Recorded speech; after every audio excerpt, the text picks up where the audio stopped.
Hi, it's David Gomm in the Stained Glass Studio, and today I'd like to share with you 5 different steps that I've taken in order to fix a stained glass window that has separated.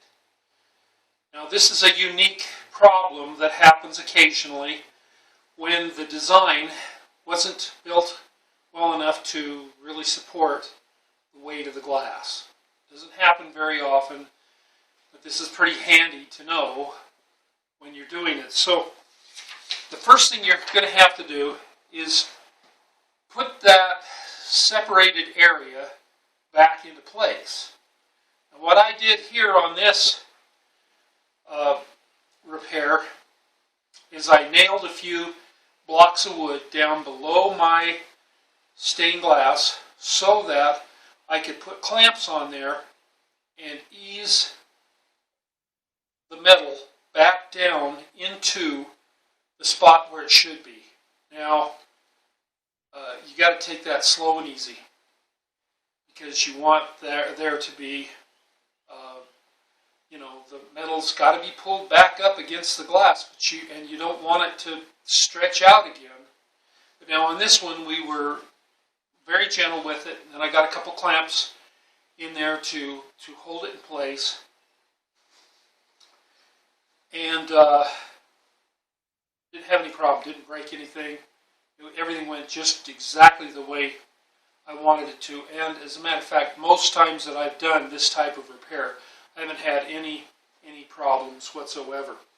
Now, the next thing you want to do, you clean up the area where you're going to add copper foil tape. Now, this is, I usually use 1/4-inch tape because it lays down on the glass very nicely and gives me a good lead line width. Now, this is a false lead line. In this particular window, there wasn't enough, what I want to say, strength directly above where the ring was hanging, and so that's why it had pulled apart, and it actually pulled apart another time. So this was the second time that I was repairing, and that's why I added this additional lead line. So I put the foil on there, and then I trimmed it off with an X-Acto knife so that it fit in there just perfectly.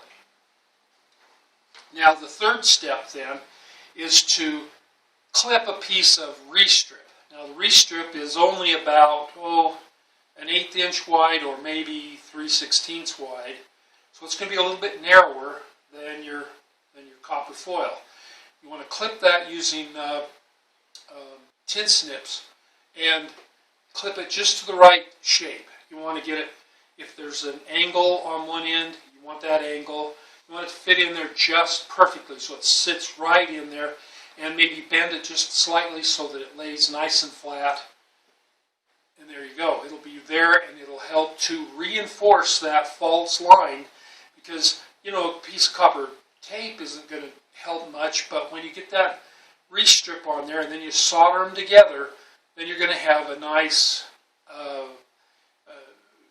way to hang that much weight. It'll support it better.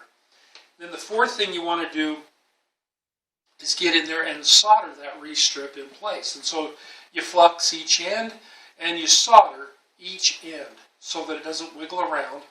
And then you want to solder it in the middle, and then solder another point, and another point. One of the things you want to do while you're doing the soldering operation is do not heat up the glass too much. You want to let it cool in between spots, because if you go along and you heat up the whole thing, then you run a risk of breaking that glass that's underneath from too much heat. And then you'd end up with a real mess of a repair problem. So you would have increased your workload. So just be aware of that. And then the fifth thing, pretty easy. You just flip the window over and do exactly the same thing on the other side. You want to shadow the repair that you've done on the front side. In other words, you're going to place that new copper foil directly over on the other side where you had placed it before. And then you just go ahead with those other steps. You put on some more restrip, flux it, solder it, and there you go. Now you need to clean it up and patina it, and you're ready to hang.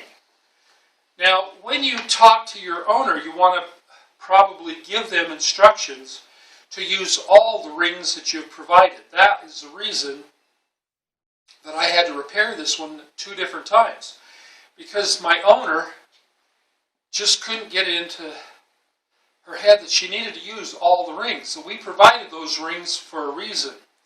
So I gave her those instructions. Now she had all the rings and she was using every single one of them, and we never had that separation problem again. So you may never have a need for this type of repair. We've only had a couple of them in all the years that we've been doing stained glass work, but it's pretty handy to know, and I like doing these technical type presentations for you. Jeannie always does the really great design work, and I try to stick with the technical stuff. And I hope to see you again here in the stained glass studio. Thanks.